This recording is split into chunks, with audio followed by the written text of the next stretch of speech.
Are you planning to let Donald Trump back on?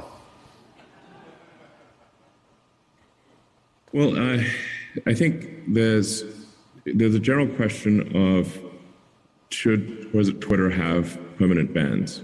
And I've talked with Jack Dorsey about this, and he and I are of the same mind, which is that permanent bans should be extremely rare and really reserved for people where they're trying to for accounts that are bots or spam scam accounts, where there's just no legitimacy to the account at all. I do think that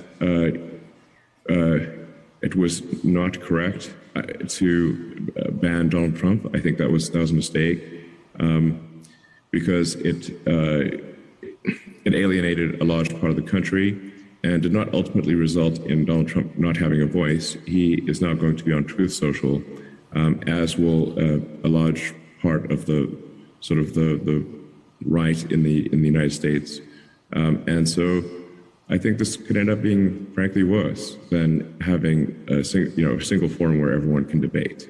I guess the answer is that I would reverse the perma ban. Obviously, I don't own Twitter yet, so this is not like a thing that will definitely happen, because what if I don't own Twitter? But my opinion, and Jack Dorsey, I want to be clear, shares this opinion, is that we should not have perma bans. Now that doesn't mean that somebody gets to say whatever they want to say. If they say something that is illegal or otherwise, just destructive to the world, then that there should be perhaps a timeout, a temporary suspension, or that particular tweet should be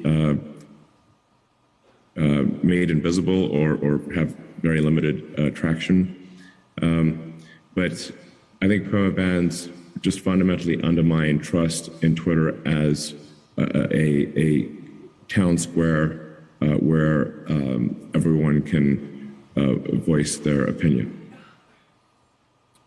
It was I think it was a morally bad decision, to be clear, and foolish in the extreme.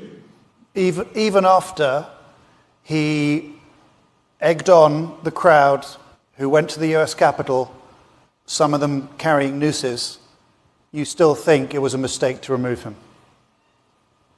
I think if there are tweets that are wrong, they should, and bad, those should be either deleted or made invisible. And a suspension, a temporary suspension is appropriate, but not a permanent ban. So if the deal completes, he might potentially come back on, but with the understanding that if he does something similar again, he'll be back in the sin bin. He has publicly stated that he will not be coming back to Twitter, and that he will only be on Truth Social. And this is the point that I'm trying to make, which is perhaps not getting across, is that banning Trump from Twitter didn't end Trump's voice. It will amplify it among the right. And this is why it is morally wrong and flat out stupid